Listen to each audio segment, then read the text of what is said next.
Hello, Missouri S&T. I'm Justin. And I'm at Carson. And welcome to Minor TV September edition of 2023, where we dig so you don't have to.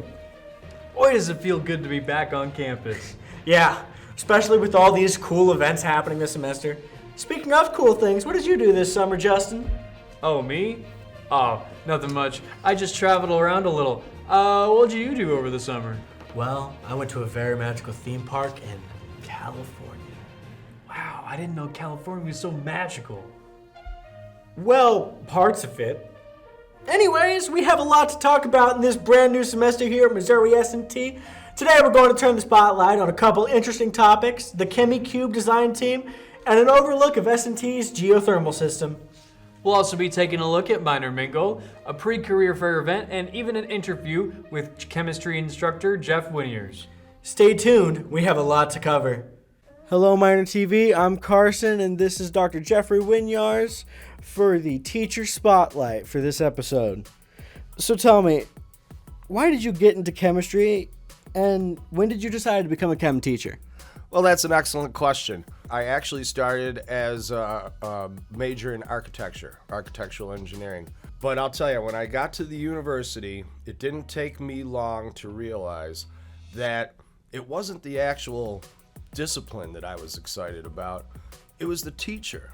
I had a great teacher for architecture in high school, and once that teacher was gone, the passion for architecture for me was gone.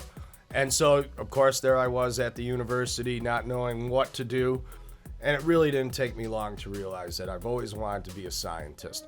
I decided to pursue chemistry because I thought it would be easier to get a job as a chemist.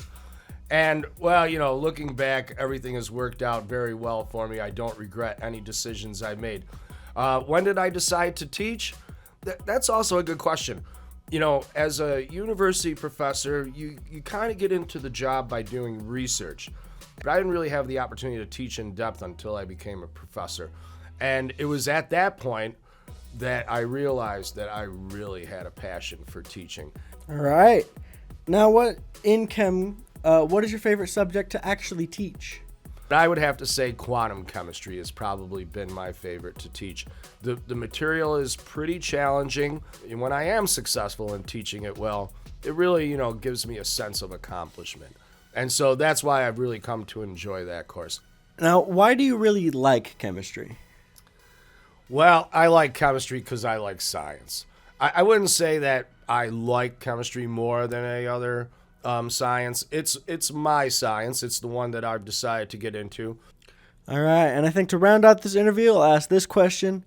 What is your favorite chem joke? Oh, now you're going to put me on the spot. I thought this was going to be an easy interview. I don't know if I have a favorite chem joke. When you bring up the chem jokes, I close my eyes and I picture the paintings on G3 of Schrank Hall. What do you call a dead? What do you do with a dead chemist? Bury him. Why did the bear melt? Because he was polar. I don't know if there's any good chemistry jokes out there. I'm sorry to disappoint you on the last question. I don't have a good one. All right, well, I think that's all right. Hello, everyone. This is Michael from Minor TV, your brand new cog in the machine that is this recognized student organization. And what you are seeing is Minor Mingle. If you're not familiar with this event, it's basically a reverse of the career fair. It's sponsored by COER, Career Opportunities and Employer Relations. It's also a good chance for people who missed out on Minorama to get a taste of advertising student organizations in a similar manner.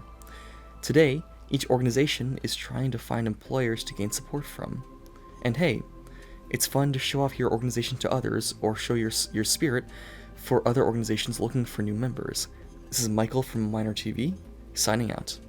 Hi, welcome to your Missouri S&T Sports Network. I'm your host, Samuel Anderson. Last week, Rolla hosted his Family and Friends Weekend. And along with a few days for students to connect back with their family, came a weekend packed with close games in soccer, football, and volleyball. Let's take a look at the football team's last game. The Missouri S&T football team faced Wayne State, Nebraska in a close game last Friday. With a first quarter WSU rally behind them, MST were able to come back together and create their first touchdown of the night with a successful rush by number 25. MST managed to bring the score to 38-35 with 21 seconds left in the fourth quarter. But with control of the ball, Wayne State burnt the clock and took the victory, 38-35. Now, men's soccer.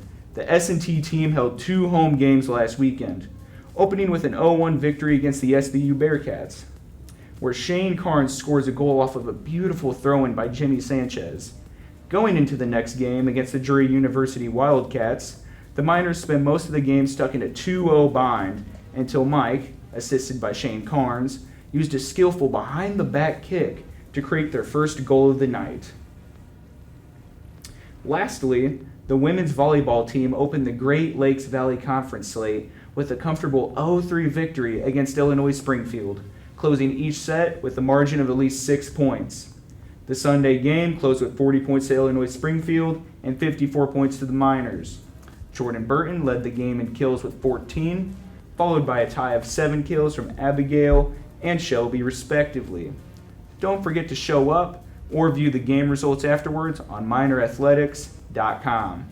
And before I close out, quick shout out to retired Director of Athletics and head swim coach Mark Mullen, as he's been selected for induction into the Missouri Sports Hall of Fame. If you would like to learn more about Mullen's influence on Missouri S&T athletics, feel free to read this story on MinerAthletics.com. Big shout out to you, Mark. Anyway, that's it for sports. On to you, anchors. Hey, Justin. Yeah. Why do you look so tired? You know, I'm not sure. I think it's because of all the cool employer relation events I've been going to. Well, how many have you been going to? Well, I went to Miner Mingle and the career fair. Those alone, they're very overwhelming because of the amount of choices I have. Well, I guess that is enough to be tired. Yeah, but we've got work to do. Let's move on to our spotlight with the ChemiCube design team. Hi, I'm Chelsea Ahmed from Miner TV, and today we're going to be exploring ChemiCube, where they try to solve the world's problems in a 1 foot by 1 foot square box. The goal this year is carbon capture. Today we have a very special guest, the ChemiCube team lead. What kind of person should join ChemiCube? So I guess the preferred type of person would be someone who's motivated and willing to learn. We have a lot of different aspects to our process. We just need someone who's ready to put themselves out there. What interests does ChemiCube encompass? So I guess for interest, ChemiCube often changes competition problem statements each year. So we have different aspects, different kind of goals each year. So if you're willing to learn about different things throughout the years, it's great. If you have classes in EMAN, the CS building, or McNutt, chances are that you've walked over a 440-foot hole in the ground without even knowing it. Back in 2014, S&T invested $54 million in the installation of a state-of-the-art geothermal system. No, not that kind of geothermal. The plants don't make electricity. So how do they save energy, you might ask?